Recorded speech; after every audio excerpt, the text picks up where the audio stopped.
Deleting a Facebook page is a straightforward process, and we're here to guide you through it. Here's how to do it using the Facebook app. First, open the Facebook app and tap on the three lines icon in the bottom right-hand corner. This will open the main menu.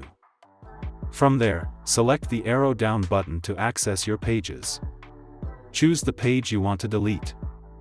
Once you're on the page, tap the three lines icon again and tap to Settings icon right here. You will go to the Settings menu. In this Settings menu, please tap to Page Settings button. Scroll down to the Page Info section and tap Access and Control.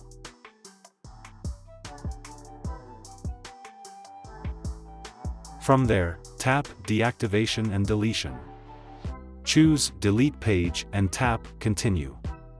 Next, select the reason why you want to delete the page and tap Continue. If you want to save your page's content, you can do so by tapping Download Page. If not, tap Continue. Finally, enter your personal Facebook account password to confirm the deletion. And that's it. Your Facebook page has been deleted. We hope this tutorial was helpful. If you have any questions or comments, feel free to leave them below. Thanks for watching.